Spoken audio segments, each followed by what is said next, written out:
Hi friends, అందరికీ నమస్కారం. ఈరోజు మీకోసం ఒక కథ. నాలో దుఃఖం కట్టలు తెంచుకుంటుంది.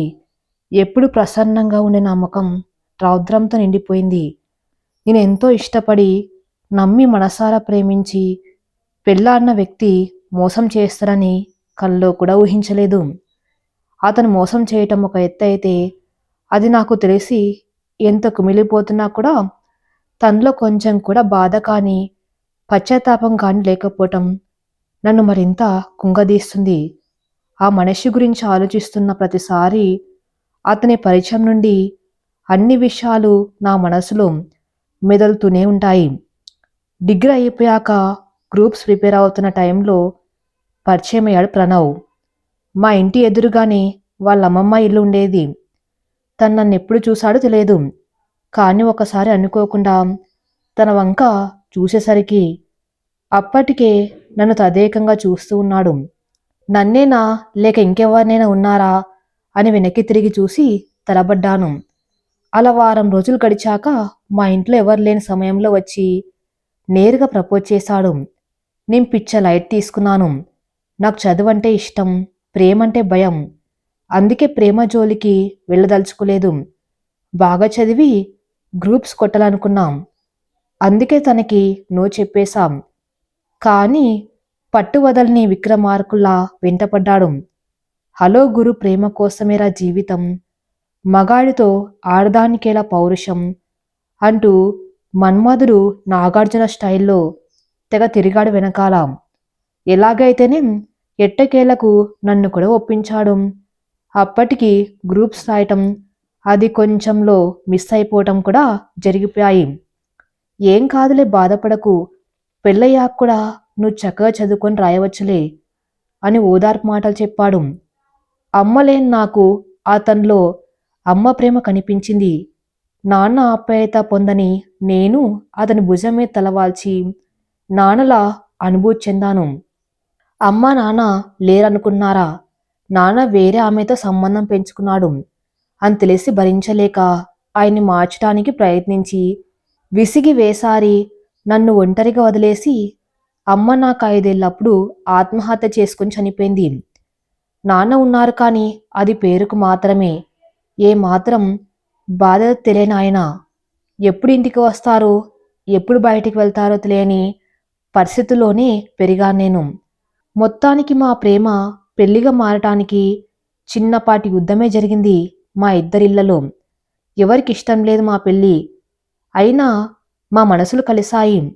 మేం బలంగా అనుకోవటం వల్ల 2 ఏళ్ల పోరాటం చేసి మరి ఇద్దరి తరపున పెద్దవాళ్ళని ఒప్పించి పెళ్లి చేసుకున్నాం. ఆ దేవుడికి కొన్ని వేల సార్లు దండం పెట్టుకున్నాను. దేవుళ్లాంటి మనిషిని నాకు తోడు పంపినందుకు, చిన్నతనంలోనే మా అమ్మని దూరం చేసినందుకు, ప్రాయశ్చిత్తంగా అమ్మలా చూసుకునే వ్యక్తిని నా జీవిత భాగ్యస్వామిని చేసినందుకు. కానీ ఆ దేవుడు దయలేని వాడని, మా అమ్మ జీవితంతో ఆడిన ఆటే మళ్ళీ నా జీవితంతో కూడా ఆడబోతున్నాడని అప్పుడు తెలియదు కదా నాకు. పెళ్ళైన కొత్తలో చాలా అన్యోన్యంగా ఆదర్శ జంటలా కలిసిమెలిసి చాలా ఆనందంగా ఉన్నాం. నేను కూడా జీవితంలో ఎప్పుడు లేనంత సంతోషంగా ఉన్న క్షణాలు కూడా అవే. కానీ ఎవరినైతే ఎక్కువగా ప్రేమిస్తామో వారిపైనే మనం ఎక్కువగా ఆశలు పెట్టుకుంటాం. వారి నుండి ఎటువంటి చిన్న నిర్లక్ష్యం కూడా మనం భరించలేము. నేను కూడా ప్రణయ్ని నా ప్రాణం కంటే ఎక్కువగా ప్రేమించాను. నా సర్వస్వం తనకి ఆనందంగా అర్పించుకున్నాను. నా ఊహల్లో కూడా తనకి తప్ప వేరే మగవాళ్ళకి చోటు లేదెప్పుడు. నా హీరో అతని, నా ప్రపంచం అతని, నా సర్వస్వం అతని. అతనికి ఎలా ఉంటే ఇష్టమో అలానే ఉన్నాను. తనకు చీరలు ఇష్టమని చీరలే కట్టుకున్నా. నిండుగా గాజులు ఉంటే తనకిష్టమని గాజులు నిండుగా వేసుకున్నాం. తనకి నాన్ వెజ్ ఇష్టమని నాకు అలవాటు లేకపోయినా నేర్చుకుని వండి పెట్టాం. తన సంతోషమే నా సంతోషం అనుకున్నాం. పెళ్ళైన 7 ఏడాదిలోపే బాబు పుట్టాడు. నాకు చదువుకోవాలని ఉన్నా తనకు వెంటనే పిల్లలు కావాలంటే తని బాధ పెట్టలేక తల్లినయ్యి చదువుల తల్లికి దూరమయ్యా. మరో 7 ఏడాదికే పాప పుట్టింది. అమ్మలేని లోటు నేను అమ్మనయ్యాక బాగా తెలిసొచ్చింది. కానీ నేను అమ్మలా భావించిన ప్రణయ్ నాకు ఆ లోటు తీర్చలేకపోయాడు. అమ్మలా కాకపోయినా కనీసం ఒక భర్త, ప్రేమికులు లేదా స్నేహితుల్లా కూడా నాకు స్నేహహస్తం అందించలేకపోయాడు. పని ఒత్తిడి, బాధ్యత వల్ల తనను పట్టించుకోవట్లేదనుకొని నాకు నేనే సర్ది చెప్పుకున్నాం. కానీ ఎంత ప్రయత్నించినా నా మనస్సు మాట వినడం లేదు. ప్రణయ్ చాలా మారిపోయాడు అని నాకు చెప్తూనే ఉంది. లేదు లేదు, నా ప్రణయ్ ఎప్పటికీ నా వాడే. రోజులు గడిచిన కొద్దీ బరువు బాధ్యతలు మీద పడ్డం వల్ల ఎవరిలోనైనా ఇలాంటి మార్పులు సహజమే అని తన మీద గూడు కట్టుకున్నాం. నా ప్రేమ అతని వైపు వాదిస్తూనే ఉంది. కానీ నీకు అతని కంటే ఎక్కువే బరువు, బాధలు పెరిగాయి. 2 ఏళ్లలో 2 ఆపరేషన్లు, తల్లిగా 2 చిన్నపిల్లల బాధ్యత, భార్యగా భర్త ఆలనా పాలనా, ఇంటి ఇల్లాలిగా కోడలిగా ఇంటి చాకిరీ, ఇవన్నీ ఒంటి చేత్తో చేస్తూ కూడా అతని ప్రేమ కోసం పరితపిస్తూ అతనిపై ప్రేమ వర్షం కురిపిస్తున్నావు కదా. నీతో పోలిస్తే అతను మోసే బరువెంత, అతని బాధ్యత ఎంత అని అరుస్తున్న నా మనస్సు మాటల్ని గుండె లోతుల్లోనే తొక్కిపెట్టాను బలవంతంగా. నా ప్రణయ్ మీద గుడ్డి నమ్మకంతో 2 పిల్లల తల్లినయ్యి ఇంటి చాకిరీ చేస్తూ అందం, ఆరోగ్యం 2 పాడయ్యాయి. పెళ్లి కాకముందు ఎంతో అందంగా ఉండేదాన్ని నేను. ఎంతమంది అబ్బాయిలు నా అందం, సంస్కారం చూసి మూగగా ఆరాధించేవాళ్ళు. ఎంతోమంది అబ్బాయిల ఆరాధ్య దేవతని నేను అని నా ఫ్రెండ్స్ చాలామంది నాతో చెప్పేవాళ్ళు. కానీ నేను పట్టించుకునేదాన్నే కాదు. అలా నేను ఇప్పుడు నా స్నేహితుల ముందుకు వెళ్తే ఖచ్చితంగా గుర్తుపట్టరు. పూర్తిగా చిక్కిపోయి అందవిహీనంగా తయారయ్యాను. అమ్మ లేదు, నాన్న ఉన్న రాడు, పట్టించుకోడు. అత్తమామలకి నేనంటే మొదటి నుండి ఇష్టం లేదు, కట్నం తేలేదని. అయినా నాకు ప్రణయ్ ఒక్కడు ఉంటే చాలు, ఈ ప్రపంచమే నా వెనక ఉన్నట్టు ఫీల్ అయ్యేదాన్ని. కాని తన ప్రపంచంలో నేను కేవలం ఒక పని మనిషిని మాత్రమే అని, తనకి పిల్లల్ని కనించే యంత్రంని మాత్రమే అని నాకు ఆ రోజే తెలిసింది. రోజులు గడిచిపోతున్నాయి. బాబుకు 4 ఏళ్ళు, పాపకు 3 ఏళ్ళు. ఆ రోజు కూడా ఎప్పట్లాగే పని అంతా పూర్తి చేసుకుని పిల్లలిద్దరికీ కథ చెప్పి నిద్రపుచ్చాను. ఆయన కోసం ఎదురు చూస్తున్నా. పొద్దున 9కి వెళ్తే రాత్రి 10, 11 అవుతుంది తను వచ్చేసరికి. పిల్లలు పుట్టకముందు సాయంత్రం 5 గంటలకల్లా వచ్చేవారు. హాయిగా నాతో కాసేపు కబుర్లు చెప్పేవాడు. ఎంతో ఆనందంగా ఉండేవాళ్ళం. సినిమాలకి, షాపింగ్లకి వెళ్ళేవాళ్ళం. కానీ ఈ మధ్య అయితే అసలు అతనికి కనీసం నన్ను చూసే టైం కూడా ఉండట్లేదు. అయినా ప్రణయ్ వచ్చేసరికి అన్ని పనులు ముగించుకొని పిల్లల్ని పడుకోబెట్టి తినకుండా ఎదురు చూసేదాని రోజు. కనీసం రోజులో ఒక పూట అయినా ఇద్దరం కలిసి భోజనం చేద్దామనే ఆశతో. తినేటప్పుడు కూడా ఫోన్లో ఏదో ఒకటి చూస్తూ తినేవాడు తప్ప కనీసం ఒక్క మాట కూడా నాతో మాట్లాడేవాడు కాదు. నేను ఏదో ఒకటి అడిగినా ఆ ఊ అని పొడి పొడిగా మాట్లాడేవాడు. రాత్రి తన్ని గట్టిగా హత్తుకొని తనతో మాట్లాడాలని అనుకునేదాన్ని. కాని తన పాటికి తాను అటువైపు తిరిగి హాయిగా నిద్రపోయేవాడు. పాపం రోజంతా పనిచేసి అలసిపోయాడనుకుని సర్ది చెప్పుకునేదాన్ని. కానీ ఆ రోజు తను పడుకున్నాక తన ఫోన్కి ఏదో మెసేజ్ రావటం గమనించి అనుకోకుండా చూశాను. అంతే, నా గుండె 1000 ముక్కలైన బాధ నాలో. లవ్ యూ బంగారం, ఉమ్మా, గుడ్ నైట్. దీనికే గుండె ముక్కలవ్వాలా అనుకోకండి. మనం ప్రేమించే మనిషి మనకే సొంతమని అనుకుంటాం ఖచ్చితంగా. నేను కూడా అలాగే అనుకున్నాం. నాకు ప్రణయ్ మీద అనుమానమే రాలేదసలు. వెంటనే మొత్తం మెసేజ్ చదివా. తను అన్నం తింటూ కూడా ఫోన్లో ఆమెతో చాట్ చేస్తున్నాడు. వాళ్ళిద్దరి మాటల్ని బట్టి వాళ్ళు స్నేహితులైతే కారు అన్న క్లియర్గా అర్థమైంది. తనెందుకు లేటుగా వస్తున్నాడు, హాలిడే రోజు కూడా ఇంట్లో ఎందుకు ఉండట్లేదు నాకు అర్థమైంది. ఆమె ఫోటోలు కూడా ఉన్నాయి ఫోన్లో. నేను పెళ్లి కాకముందు ఎలా ఉన్నానో అలా ఉంది తనిప్పుడు. అందుకే తన వెంట పడుతున్నాడా? ఇలా ఆలోచిస్తూ వాళ్ళ చాటింగు, వాళ్ళు కలిసి దిగిన ఫొటోస్ చూస్తూ రాత్రంతా ఏడుస్తూనే ఉన్నది. తను చిన్నప్పటి నుండి ఒంటరితనం అలవాటు చేసుకున్నప్పటికీ ప్రణయ్ పరిచయంతో ఒంటరిని కానని, తనకంటూ ఒక తోడు ఆ దేవుడు పంపాడని ఎన్నో కళ్ళు కన్నది. కానీ ఈరోజు తను మళ్ళీ ఒంటరిదాన్ని అయిపోయినట్లు చాలా బాధపడింది. బాధ అనే పదం చాలా చిన్నది అవుతుందేమో నేను పొందిన వేదనకి, నేను అనుభవించిన నరకయాతనకి. దేవుడా, నేనేం పాపం చేశాను? నా జీవితంలో నాకంటూ ఉన్న ఒకే ఒక్క మనిషిని కూడా నాకు కాకుండా చేశావెందుకు? నా మీద ప్రేమ కురిపించే ఒకే ఒక్క మనిషికి కూడా వేరే వాళ్ళపై ఎందుకు ప్రేమ పుట్టించావు అని ఆ దేవుణ్ణి నిందించింది తప్ప ప్రణయ్ని ఏం అనలేకపోయింది. రాత్రంతా ఏడుస్తూ నిద్రపోలేదు. తెల్లారే ముందే నిద్రపోయింది. ఎప్పట్లాగే 8కి ప్రణయ్ లేచి చూసేసరికి ప్రసన్న ఇంకా పడుకునే ఉంది. ఏంటి ఇంత టైం అయినా లేవకపోవడమేంటి అని, ఏమైంది ఇంకా లేవలేదు, నాకు ఆఫీస్కి టైం అవుతుంది అని లేపాడు. అప్పుడే భారంగా కళ్ళు తెరిచి టైం చూసి మెల్లిగా కిచెన్లోకి వెళ్ళి పని మొదలుపెట్టి గంటలోనే చకచక పండని పూర్తి చేసి ప్రణయ్కి టిఫిన్ పెట్టింది. లంచ్ బాక్స్ కూడా సర్దింది. టిఫిన్ చేస్తూ ఫోన్లో చాటింగ్ చేస్తున్నాడు ప్రణయ్. తినేటప్పుడు ఫోన్ ఎందుకు ప్రణయ్ అంది ప్రసన్న. ఆఫీస్ సంబంధించిన మెసేజు అన్నాడు తల ఎత్తకుండానే. సైలెంట్గా ఉండిపోయింది ప్రసన్న. ప్రణయ్ వెళ్ళిపోయాక అత్తమామలకి టిఫిన్ పెట్టి పిల్లలిద్దరికీ తినిపించి స్నానాలు పోసి తను కూడా రెడై కూర్చుని ఆలోచిస్తుంది. ఏం చేయాలి, ఎలా ప్రణయ్ని మార్చాలి అని. ముందుగా ప్రణయ్ ఎవరితో మెసేజ్ చేస్తున్నాడు, ఆమె ఎవరు, ఈ సంబంధం ఎప్పటి నుండి అనేది తెలుసుకోవాలనుకుంది. వాళ్ళ ఆఫీస్కి ఇది వరకు ఎప్పుడో వెళ్ళిన తను మళ్ళీ అక్కడికి వెళ్ళాలి అనుకుంది. బయట పనుందని చెప్పి పిల్లల్ని అత్తమ్మ దగ్గర వదిలి బయటకు వచ్చింది. ప్రణయ్ పనిచేసే ఆఫీస్ పక్కనే ఉన్న ఆఫీస్ క్యాంటీన్లోకి వెళ్ళింది. అక్కడ ఆల్రెడీ ఇద్దరు లేడీస్ కూర్చొని టిఫిన్ చేస్తూ మాట్లాడుకుంటూ ఉన్నారు. ఏంటే, ఆ ప్రణయ్కి పెళ్లి కాలేదా? ఎప్పుడు చూసినా ప్రీతితో కలిసే ఉంటాడు.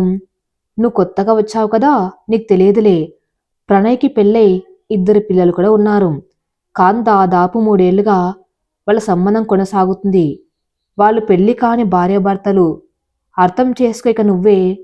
అయ్యో, మరి అతని భార్యకు తెలియదా? వంటింటి కుందేళ్లకు భర్తల బాగోతాలు ఏం తెలుస్తాయే? మరి ప్రీతికి కూడా పెళ్ళయింది కదా, తన భర్త ఏమండా? వాడెక్కడ ఉన్నాడు? ఫారిన్కి వెళ్ళాడు. దానికి పెళ్ళైన 4 రోజులకే వెళ్ళాడు. 6 నెలలకు ఒకసారి వస్తాడు. 15 రోజులుండి మళ్ళీ వెళ్ళిపోతాడు. ఇప్పటికీ దానికి పెళ్ళై 3 ఏళ్లయింది. అపార్ట్మెంట్ ఫ్లాట్లో ఉండేది మొదట్లో. కానీ ప్రణయ్ మాటిమాటికి వస్తే అపార్ట్మెంట్ వాళ్ళు గొడవ చేశారని లోన్ తీసుకుని మరీ ఇండివిజువల్ హౌస్ తీసుకుంది ఆ ప్రణయ్ కోసమే. వామ్మో, వీళ్ళ కథ చాలా దూరం వెళ్ళింది కదా. వెళ్ళి కూడా చాలా రోజులైందిలే. మరి హస్బెండ్ వచ్చినప్పుడు 15 రోజులు ఉంటే అతనికి అర్థం కాదా? అర్థం కాకుండా జాగ్రత్త పడతారు. ఆ 15 రోజులు ప్రణయ్ అటువైపు వెళ్ళడు. ఇంటికి టైంకి వెళ్ళిపోతాడు. ఫోన్ ఎక్కువగా మాట్లాడుకోరు. ప్రీతి ఆ 15 రోజులు ఆఫీస్ కూడా లీవ్ పెట్టి తన భర్తతో ఎంజాయ్ చేస్తుంది, వాడికి అనుమానం రాకుండా. ఇదంతా వింటున్న ప్రసన్నకి తల తిరిగిపోతుంది. అన్నీ గుర్తుకొస్తున్నాయి తనకి. అవును, నిజమే. సంవత్సరంలో 1-2 సార్లు కొన్ని రోజుల దాకా ఇంటికి తొందరగా రావటం, హాలిడేస్ అయినా బయటికి వెళ్లకుండా ఇంట్లోనే తనతో పిల్లలతో టైం గడపటం, ఆ కొద్ది రోజులు మాత్రమే తాను ప్రణయ్తో చాలా సంతోషంగా ఉండటం గుర్తుకొచ్చాయి. అంటే అది దగ్గరకు రానివ్వనప్పుడు నా దగ్గరికి వస్తున్నాడా? ఆ ఆలోచన రాగానే కళ్ళల్లో నీళ్లు చివ్వున చిమ్మాయి ప్రసన్నకి. గుండెలిన్న బాధతో మౌనంగా ఇంటి దారి పట్టింది. ఇంటికి వెళ్ళేసరికి పిల్లలిద్దరూ ఏడుస్తున్నారు. ఇంతసేపు ఎక్కడికి వెళ్ళి తగలడ్డావు అంటూ అరుస్తుంది ప్రసన్న అత్త. ప్రసన్న చెవులకు ఏం వినిపించడం లేదు. ప్రణయ్ నన్ను ఇంత దారుణంగా మోసం చేస్తున్నాడా అనే ఆలోచన మాత్రమే మనసులో మెదులుతూ ఉంది. పిల్లలు ప్రసన్నని పట్టుకొని బాగా ఏడుస్తున్నారు, ఆకలి ఆకలి అంటూ. ఏదో ఆలోచిస్తూనే అన్నం కలిపి ఇద్దరి పిల్లలకి తినిపించింది ప్రసన్న. బాగా ఆకలిగా ఉండటంతో గబాగబా తినేసి నిద్రపోయాలి పిల్లలిద్దరూ. ప్రసన్న కూడా పిల్లల పక్కనే పడుకుని ఆలోచిస్తుంది. ఏం చేయాలి, ఎలా చేయాలి అని. ప్రసన్నకి తన తల్లి గుర్తొచ్చింది. నాన్న ఇలా మరొకరితో సంబంధం పెట్టుకుంటే అది భరించలేక నన్ను ఒంటరిగా వదిలేసి ఆత్మహత్య చేసుకుందమ్మా. కాని దానివల్ల నాన్నకేం కాలేదు. నేనే అమ్మని కోల్పోయాను. జీవితాంతం నాకమ్మలేని లోటు మిగిల్చి వెళ్ళిపోయింది. అది పిరికి వాళ్ళ పని. నేను మాత్రం అలా చెయ్యను ఎప్పటికీ. నా పిల్లల్ని ఒంటరి వాళ్ళని చెయ్యను. బతికి పోరాడతా, గెలిచి చూపిస్తా అని దృఢంగా నిశ్చయించుకుంది ప్రసన్న. ఏమైందే నీకివాళ పని అంతా వదిలేసి పడుకున్నావు అంటూ అరుస్తూనే ఉంది ప్రసన్న అత్త. ఏది వినిపించుకోకుండా అలాగే ఉంది ప్రసన్న. దీనికి ఏ మాయారోగం వచ్చిందో, వారు రాణి దీని సంగతి చెప్తా అనుకుంటూ ఆ రోజు పని అంతా తాను చేసుకుంది. రాత్రి ప్రణయ్ వచ్చే సమయమైంది. అతని కోసమే ఎదురు చూస్తుంది ప్రసన్న. అతను వచ్చాడు. ఫ్రెష్ అప్ అయి భోజనానికి కూర్చున్నాడు. అన్నం కూర వడ్డించింది అతనికి మాత్రమే. నువ్వు తినడం లేదేంటి అని కూడా అడగలేదు. రోజు కలిసి తింటామని తెలుసు కూడా. ఫోన్లోనే చాటింగ్ చేస్తూ తనలో తాను నవ్వుకుంటున్న భర్తను చూస్తూ ఉంటే కడుపు రగిలిపోతుంది ప్రసన్నకి. భోజనం పూర్తయింది. పడుకొని ఫోన్ చూస్తున్న భర్తతో నీతో కొంచెం మాట్లాడాలి అన్నది కటువుగా. చెప్పు ఏంటి అన్నాడు ప్రణయ్. రేపు నేను నా పిల్లల్ని తీసుకుని వెళ్ళిపోతున్నాను. ఎక్కడికి? నా బతుకు నేను బతకటానికి. ఏంటి అన్నాడు షాక్తో. అవును, మీ జీవితంలో నా అవసరం లేదని నాకు అనిపిస్తుంది. అందుకే మీ జీవితంలో నుండి దూరంగా వెళ్ళిపోతున్నా. మీకు నచ్చినట్టుగా మీరు జీవించండి. ఏమైందా నీకు? ఎందుకలా మాట్లాడుతున్నావు? చాలా విచిత్రంగా ఉంది నీ ప్రశ్న. నేనన్నది నీకు అర్థమైందని నాకు తెలుసు. నువ్వు ఇప్పుడు ఫోన్లో ఎవరితో అయితే మాట్లాడుతున్నావో వాళ్ళతోనే సంతోషంగా ఉండు. ఏ పిచ్చి, అలాంటిదేం లేదు. జస్ట్ కొలిక్స్ అంతే. చూడు, ఏం తెలియకుండా నేను ఒక నిర్ణయానికి రానని నీకు తెలుసు.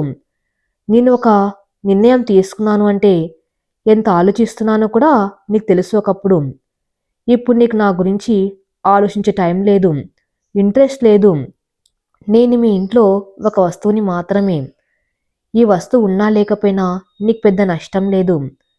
నా జీవితం అంతా వస్తువుల బ్రతకడం నాకు ఇష్టం లేదు. నేను ఒక మనిషిలా బ్రతకాలనుకున్నాను. నాకు నచ్చినట్లు ఆనందంగా, స్వేచ్ఛగా, సంతోషంగా బ్రతకాలి అనుకున్నాను. అందుకే వెళ్తాను. ఏమైందిరా, ఎందుకిలా మాట్లాడుతున్నావు అంటూ దగ్గరికి వచ్చాడు. ప్లీజ్ ప్రణయ్, నన్ను తాకకు. నీకు నాకు మధ్య ఉన్న బంధం ఈ రోజుతో పూర్తిగా తెగిపోయింది. నిన్నెంతో నమ్మాను. ఆ నమ్మకాన్ని పూర్తిగా పోగొట్టుకున్నావు. మనస్ఫూర్తిగా నా మనసుని నీ పాదాల దగ్గర పెట్టాను. కాని నువ్వు పక్క చూపులు చూస్తూ నా మనసుని నీ కాళ్లతో నలిపేశావు. ఇంకా నాకు నీతో మాట్లాడే ఓపిక కూడా లేదు. నేను చెప్పాలనుకున్నది నీకు అర్థమయ్యే ఉంటుంది. మీ పేరెంట్స్కి ఏమైనా చెప్పుకో నువ్వే. నేనెవరికి ఏం చెప్పదలుచుకోలేదు. కాని నేను నీకు దూరంగా మాత్రం వెళ్తున్నా అని చెప్పి కళ్ళు మూసుకుని పడుకుంది ప్రసన్న. ప్రణయ్కి ఏం అర్థం కావటం లేదు. ఇంత సడన్గా ఇలా నిర్ణయం తీసుకుంటుందని ఊహించుకోలేదు. ఏదో బెదిరిస్తుందిలే. దాని మొహం ఎక్కడికి వెళ్తుంది? దానికి ఎవరున్నారని? పుట్టింటికి వెళ్తే వాళ్ళ నాన్న తిరిగి ఇక్కడికే పంపిస్తాడు. అలా కాదని ఒంటరిగా బతకగలుగుతుందా? ఏం చేసి పిల్లల్ని పోషిస్తుంది? అదంతా ఏం జరగదు. చూద్దాం ఏం చేస్తుందో అనుకుని సైలెంట్గా పడుకున్నాడు. ప్రసన్న పొద్దున్నే లేచి చివరిసారిగా ఇంట్లో అన్ని పనులు చేసింది. పిల్లలకు స్నానాలు పోసి తయారు చేసింది. వాళ్ళ కన్నం తినిపించి తాను కూడా తిన్నది. ప్రణయ్ లేచి రెడీ భోజనం చేసి ప్రసన్నతో మాట్లాడాడు. ఎలాంటి తొందరపాటు నిర్ణయాలు తీసుకోకు ప్రసన్న. నేను ఏదైనా తప్పు చేసి ఉంటే సారీ. ఇక్కడి నుంచి ఇద్దరం కలిసిమెలిసి ఉందాం. నిన్ను బాగా చూసుకుంటాను అని చెప్పాడు. ప్రసన్న ఏమీ వినిపించుకోలేదు. ప్రణయ్ ఎప్పట్లాగే ఆఫీస్కి వెళ్ళిపోయాడు. ప్రసన్న తన బట్టలు, పిల్లల బట్టలు బ్యాగ్లో సర్దింది. డిగ్రీలో తన ఫ్రెండ్ ఇద్దరు ముగ్గురు ప్రైవేటు స్కూల్లో చెబుతున్నారని తెలిసిన ప్రసన్న వాళ్ళకి ఫోన్ చేసింది. నేను కూడా స్కూల్లో జాయిన్ అవుదాం అనుకున్నాను. ఏమైనా అవకాశం ఉంటుందా అని అడిగింది. ఈ రోజులా చూద్దాం అని చెప్పారు వాళ్ళు. తన బెస్ట్ ఫ్రెండ్ కరుణకి విషయమంతా చెప్పి వాళ్ళ ఇంటి దగ్గర రెంట్కి ఒక రూమ్ చూడమని కూడా చెప్పింది. కరుణ వాళ్ళ ఇంట్లోనే ఒక రూమ్ ఖాళీగా ఉండటంతో అందులోనే ఉండమని చెప్పింది కరుణ. లగేజ్ సర్దుకొని వెళ్తున్న ప్రసన్నని ఎక్కడికి అని అడిగింది వాళ్ళత్త. మీ అబ్బాయి వచ్చాక అడగండి, అతనికి అంతా తెలుసు అని చెప్పి పిల్లల్ని తీసుకుని వెళ్ళిపోయింది ప్రసన్న. కరుణ వాళ్ళ అమ్మ నాన్న చాలా మంచివాళ్ళు. ప్రసన్న మొదటి రోజు స్కూల్లో డెమో ఇవ్వటానికి వెళ్తూ ఉంటే పిల్లల్ని వాళ్ళు చూసుకుంటున్నారు. ప్రసన్న చాలా టాలెంటెడ్. తన దగ్గర మంచి సబ్జెక్ట్ ఉండటంతో స్కూల్ వాళ్ళు ఆమెని సెలెక్ట్ చేసుకున్నారు.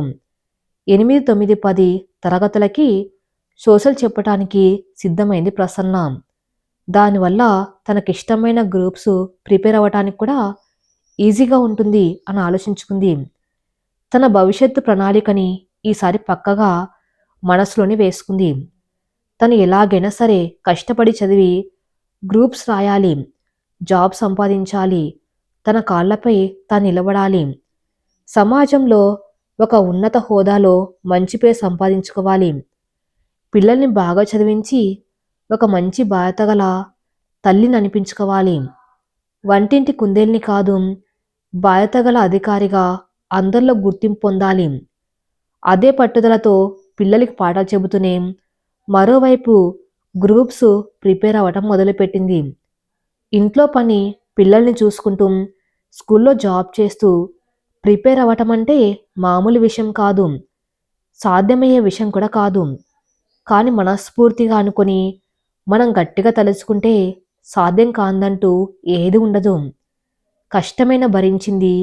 తన విజయం, తన ఆశలు, తన కలలు నెరవేరితే తన భవిష్యత్తు ఎలా ఉంటుంది అనేది ప్రతిరోజు ఊహించుకుంటూ తను పడే కష్టాన్ని ఇష్టంగా మార్చుకుంది. అలా 6 నెలలు గడిచిపోయాయి. ఈ 6 నెలల్లో 4, 5 సార్లు తన భర్త వచ్చాడు. ఇంటికి రమ్మని బతిమలాడు, బెదిరించాడు, కోపడ్డాడు, తిట్టాడు, వెళ్ళిపోయాడు. ఆమె తండ్రి 2 సార్లు వచ్చి తిట్టి వెళ్ళిపోయాడు. ఆమె అత్తమామలు ఒకసారి వచ్చి హీనంగా చూసి తిట్టి శాపనార్థాలు పెట్టి వెళ్ళిపోయారు. ప్రసన్నకి తెలుసు వాళ్ళ ఇంట్లో పనిచేయటానికి ఒక పని మనిషి కావాలని. ఇంట్లో కోడలు లేకపోతే సమాజంలో పరువు పోతుందని, అందుకే తను పిలుస్తున్నారని. ఏం పట్టించుకోలేదు ప్రసన్న. పిల్లలిద్దరినీ కూడా తను పనిచేసే స్కూల్ తీసుకువెళ్తుంది. అందులోనే జాయిన్ చేసిన వాళ్ళని. తన స్నేహితురాలు కరుణ ఇంకా వాళ్ళ పేరెంట్స్ కూడా తనకి బాగా సహాయం చేశారు, సపోర్ట్ ఇచ్చారు.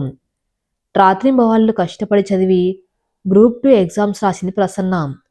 ఆమె కష్టానికి తగిన ప్రతిఫలం ఇచ్చాడు దేవుడు. ఆమె డిప్యూటీ తహసీల్దార్గా ఎంపికయింది. 1 సంవత్సరం పాటు కంటి మీద సరిగా కునుకు లేకుండా అనుభవించిన కష్టమంతా మర్చిపోయింది ప్రసన్న తన విజయంతో. ప్రసన్నకి ఈ ప్రపంచాన్ని జయించినంత ఆనందం కలిగింది. ఇప్పుడు తను తన పిల్లల్ని బ్రహ్మాండంగా పెంచగలదు. సమాజంలో తనకంటూ ఒక మంచి పేరు తెచ్చుకోగలదు. ముందుగా కరుణ వాళ్ళకి చాలా కృతజ్ఞతలు చెప్పింది. మీ రుణం ఈ జన్మలో తీర్చుకోలేను. మీరు నాకు కూడా తల్లిదండ్రులు లాంటి వారే. నేను బతుకున్నంతకాలం మీ బాగోగులు చూసుకుంటాను అని వాళ్ళని గట్టిగా పట్టుకుని ఏడ్చింది. వాళ్ళు కూడా చాలా సంతోషించారు. ఆడదంటే అబల కాదు అని, ఆదిశక్తి మరో రూపమని, తలచుకుంటే ఏదైనా సాధించగలరని నిరూపించావమ్మా. భర్త తప్పు చేశాడని, తన్ని మోసం చేశాడని పిరికి వాళ్ళ ఆత్మహత్య చేసుకోకుండా, లేదా ఆడవాళ్ళం కాబట్టి ఏదైనా భరించాలని ఇంట్లోనే ఒక పని మనిషిలా మగ్గిపోకుండా తెగించి ఒంటరిగా బయటికి వచ్చి కష్టపడి చదివి నీ తెలివితేటలకి తగిన న్యాయం చేశావు.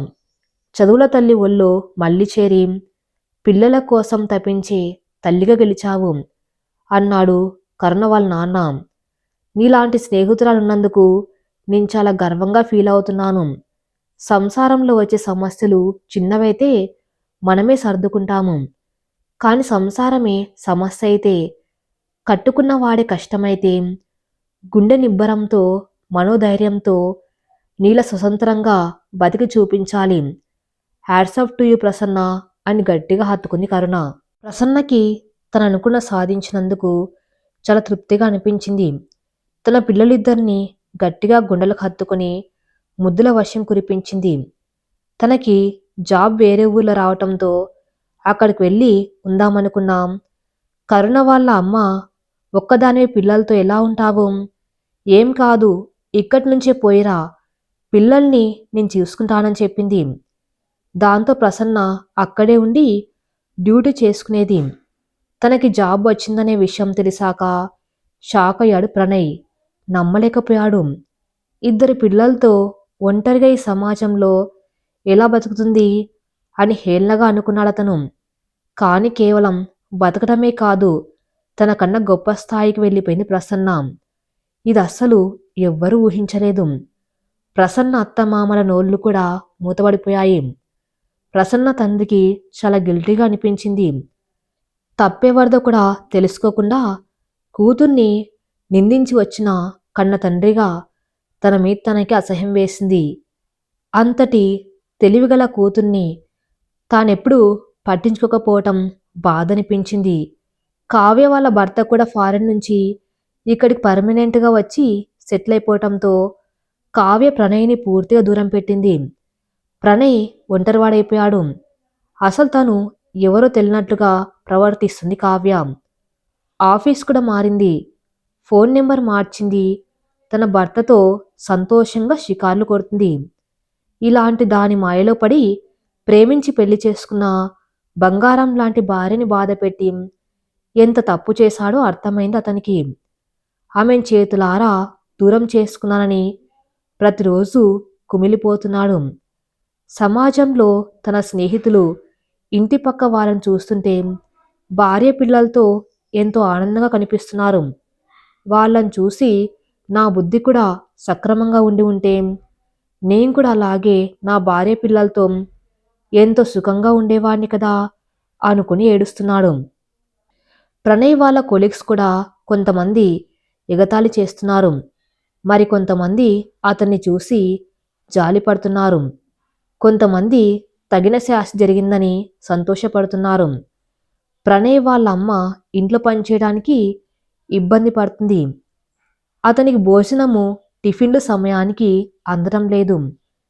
ప్రణయ్ తనకు నచ్చిన టిఫిన్ చేయమంటే, ఇక్కడ నీ పెళ్ళాం లేదు, నువ్వు చెప్పినవన్నీ చేయటానికి, నువ్వు ఆడించినట్లు ఆడడానికి అని కసురుతుంది. ప్రణయ్కి ప్రసన్న లేని లోటు బాగా తెలుస్తుంది. సమయానికి తనకి కావలసినవన్నీ అమర్చి పెట్టేది. తనకు నచ్చిన టిఫిన్సు, నచ్చిన కూరలు ఎంతో రుచిగా వండి ప్రేమతో వడ్డించేది. దేవతలాంటి తన్ని మోసం చేసినందుకు నాకు సరైన శాస్తి జరిగింది అనుకున్నాడు ప్రణయ్. ప్రణయ్ వాళ్ళ అమ్మ నాన్న ప్రసన్న కాళ్ళ మీద పడి క్షమించమని అడిగేనా ఇంటికి తీసుకొచ్చేయి అని చెప్తున్నారు. కాని ప్రణయ్కి ఆ మొహం చూడ్డానికి కూడా ధైర్యం చాలడం లేదు. తన పిల్లల్ని చూడాలని మనసు ఆరాటపడుతుంది. ఎలాగైనా ధైర్యం చేసి ప్రసన్నని కలవాలని, తను చేసిన తప్పులన్నిటికీ ఆమె కాళ్ళ మీద పడి క్షమాపణలు అడగాలని అనుకున్నాడు. ప్రసన్న కరుణ వాళ్ళ ఇంట్లోనే ఉంటుంది అని తెలుసుకున్న ప్రణయ్ వీలు చూసుకుని సెలవు రోజున తనతో మాట్లాడడానికి వెళ్ళాడు. ప్రణయ్ను చూడగానే పిల్లలిద్దరూ పరిగెత్తుకుంటూ వచ్చి నాన్న నాన్న అంటూ కాళ్ళకు చుట్టుకున్నారు. వాళ్ళని చూడగానే గట్టిగా హత్తుకొని ముద్దుల మీద ముద్దులు పెట్టాడు ప్రణయ్. ఆ సన్నివేశం చూసిన ప్రసన్న కళ్ళల్లో నీళ్లు తిరిగాయి. పిల్లలు వాళ్ళ నాన్ని ఎంత మిస్ అవుతున్నారో అర్థమైంది ప్రసన్నకి. వాళ్ళకి నాన్నను దూరం చేసే హక్కు తనకు లేదు అనుకుంది మనసులో. పిల్లలిద్దరికీ తను తీసుకువచ్చిన చాక్లెట్స్ ఇచ్చి మీరు వెళ్ళి ఆడుకోండి అని పంపించాడు ప్రణయ్. ఎదురుగా నించున్న ప్రసన్న వైపు తలెత్తి చూడాలంటే చాలా గిల్టీగా ఉంది అతనికి. పాతాళంలో ఉన్న తన ముందు ఆకాశమంత ఎత్తుకు ఎదిగిన ప్రసన్న అందుకోలేని ఆ చందమామలా ఎంతో స్వచ్ఛగా కనిపిస్తుంది. కూరుకుపోయిన తన గొంతుతో మాటల్ని కూడదీసుకుంటూ అతి కష్టంగా నోరు విప్పాడు. నన్ను క్షమించని మాట నా వల్ల నువ్వు అనుభవించిన బాధలో ఇసుక రేణువంత కూడా తగ్గించలేనని నాకు తెలుసు. కానీ నేను పడే పశ్చాత్తాపం, నిన్ను బాధ పెట్టినందుకు, మోసం చేసినందుకు, ప్రతిరోజు అనుభవించే వేదన, జరిగిందంతా పీడకలై నా జీవితంలో ఎటువంటి మచ్చ లేకుండా ఉండి ఉంటే ఎంత బాగుండేదో అనే ఆలోచనతో నిద్రలేని రాత్రులు గడుపుతున్నాను. నువ్వు నన్ను క్షమిస్తావనే ఆశ కూడా నాకు కలగటం లేదు. నీ మనసులో దిగజారిపోయిన నా స్థానం మళ్ళీ ఏం చేసినా యథాస్థానానికి రాలేదని నాకు అర్థమైంది. నువ్వే కదా నీ స్థానంలో ఈ ఆత్మాభిమానం కలిగిన ఆడపిల్ల ఉన్నా ఇలాగే రియాక్ట్ అవుతారు. కానీ ప్రసన్న, నాకు నా కుటుంబం కావాలి. నువ్వు నేను మన పిల్లలు మళ్ళీ సంతోషంగా ఉండాలి.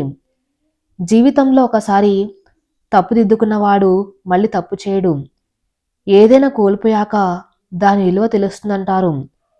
కానీ నీ విలువ నిన్ను కోల్పోయాక తెలిసింది. సిగ్గు విడిచి ఒక స్వార్థపరుల్లో అడుగుతున్నా. నన్ను నీ కొడుకులా భావించి క్షమించి నన్ను మీ జీవితంలోకి రానివ్వు అని తన కాళ్ళు తాకబోయాడు. దూరంగా జరిగింది ప్రసన్న. తన మొహంలో ఎటువంటి భావం కనిపించడం లేదు. ప్రణయ్ తన వంకి ఆశగా చూస్తున్నాడు, తనేం చెప్తుందా అని. చూడు ప్రణయ్, కుటుంబం అనేది నమ్మకం అనే పునాదిపై, ప్రేమ ఆప్యాయతలే గోడలుగా, బాధ్యతలనే పైకప్పుగా కట్టుకున్న అందమైన పొదరిల్లు వంటిది. కుటుంబంలో ప్రధానమైన వారు భార్యాభర్తలే. వారి మధ్య నమ్మకం అనేది సన్నగిల్లితే పునాది బీటలు వారి కూలిపోయే పొదరింటిలా కుటుంబం కూడా కుప్పగొలుతుంది. నువ్వు ఎవరో, నీ కుటుంబం ఏంటో, నీ తరతరాలు ఏంటో నాకు తెలియకపోయినా నేను నిన్ను మాత్రమే నమ్మాను. నీ ప్రేమను మాత్రమే నమ్మాను. నీ వెంటే నడిచి వచ్చా. నువ్వు చెప్పిందలా చేశాను. నీ కోసం నాకెంతో ఇష్టమైన చదువుని కూడా వదిలేశాను. ఏ రోజు కూడా నువ్వు నన్ను ఒక మనిషిలా చూడలేదు. నాకు ఏది ఇష్టమో ఏది ఇష్టం లేదు, నేను తిన్నానా తినలేదా ఏది పట్టించుకోలేదు నువ్వు. అయినా నేను ఏ రోజు బాధపడలేదు. నా భర్త నా కోసం, నా పిల్లల కోసమే కష్టపడుతున్నారు అని అర్థం చేసుకుని నీకు ఇష్టమైనవన్నీ చేసి పెట్టాను. నా పిల్లల కంటే నిన్నే ఎక్కువ ప్రేమించాను. నువ్వు ఏ టైంకి వచ్చినా, ఎన్ని అబద్ధాలు చెప్పినా నీ మీద ప్రేమతో గుడ్డిగా నమ్మాను. కాను నువ్వు ఎంత దారుణంగా మోసం చేస్తున్నావో తెలిసిన రోజున నీ మీద ఉన్న నమ్మకం, ప్రేమ, అభిమానం అన్నీ పోయాయి. పోగొట్టుకున్నావు నువ్వు. ఆడది భర్తలు ఎటువంటి వ్యసనాలు ఉన్నా భరించగలుగుతుందేమో కానీ మరొక మనిషికి తన స్థానాన్ని ఇవ్వటం మాత్రం ఏ భార్య భరించలేదు, సహించలేదు. చివరిగా నీకొకటి చెప్తున్నా. నాలో లేనిది దాంట్లో ఏముందని నువ్వు వెళ్ళావో నాకు తెలియదు కానీ అందం, వయసు అనేవి శాశ్వతం కావు. మనస్సు, అందులోని ప్రేమ మాత్రమే శాశ్వతం. నా దృష్టిలో సెక్స్ అనేది మనం అవతల వ్యక్తికి ఎంతలా ప్రేమిస్తున్నామో చూపించే అత్యున్నమైన మార్గం మాత్రమే. అంతేగాని పైపై అందాల్ని చూసి కామంతో, మోహంతో దగ్గరవటం మాత్రం కాదు. నీకు ఆ సుఖాన్ని అందించడానికి నేను సిద్ధంగా ఉన్నా కూడా నువ్వు మరొకరి వెంట పడ్డావు. కాను నువ్వు దూరం పెట్టినా నేనెవరికి దగ్గర కాలేదు. కాను అది ప్రేమంటే. ప్రేమంటే కేవలం సెక్స్ కాదు, కానీ సెక్స్ అంటే ప్రేమ మాత్రమే నా దృష్టిలో. నన్ను క్షమించమని అడిగావు. నిన్ను క్షమించేంత పెద్ద హృదయం నాకు లేదు. అది ఎప్పుడూ పగిలిపోయింది. కానీ నా జీవితంలోకి మాత్రం నిన్ను రాణిస్తున్నా. అది కేవలం మన పిల్లల కోసమే. వారికి తండ్రి ప్రేమను అందించు. ఒక భార్యలా నేను కూడా నీ పట్ల అన్ని బాధ్యతలు నెరవేరుస్తాను. కానీ పడగ్గదిలో మాత్రం మనం ఎప్పటికీ అపరిచితులమే. ఎందుకంటే ప్రేమ లేని చోట అది ఉండకూడదు. నాకు జాబ్ వచ్చిన చోటే రూమ్ తీసుకుని పిల్లలతో కలిసి ఉందాం. నేను చెప్పినవన్నీ నీకు ఓకే అయితే వచ్చి తిరిగి నా జీవితంలోకి. కంటి నిండా నీళ్లతో, గుండెల నిండా బాధతో, మనసు నిండా పశ్చాత్తాపంతో, తన ప్రేమ దేవతతో కొత్త జీవితం ప్రారంభించాలని దృఢ నిర్ణయం తీసుకుని తన ప్రసన్నకి ఏదో ఒక రోజు మళ్ళీ తనపై ఖచ్చితంగా ప్రేమ పుడుతుందనే ఆశతో వెనుదిరిగాడు ప్రణయ్. కుటుంబం అనేది సమాజానికి ప్రతిబింబం వంటిది. కుటుంబంలో వ్యక్తులందరి మధ్య ప్రేమాభిమానాలు, ఆప్యాయతలు, అనురాగాలు, వీటన్నిటికి మించి రక్త సంబంధం ఉంటుంది. కానీ కుటుంబంలో అత్యంత ముఖ్య పాత్రలైన భార్యాభర్తల మధ్య రక్త సంబంధం లేకపోయినా అంతకు మించిన ప్రేమ బంధం వారిరువురిది. అనుమానాలు, అపార్థాలు, అక్రమ సంబంధాలు ఇలాంటి పిచ్చి పనులతో ఎంత విలువైన అపురూపమైన నూరేళ్ల బంధాన్ని అవమానించకండి. కుటుంబం మొత్తాన్ని అల్లకల్లోలం చేసుకోకండి. ఈ కథ ఇంతటితో సమాప్తం. మరిన్ని మంచి స్టోరీస్ కోసం నా ఛానల్ని ఫాలో అవుతూ ఉండండి. Thank you for listening.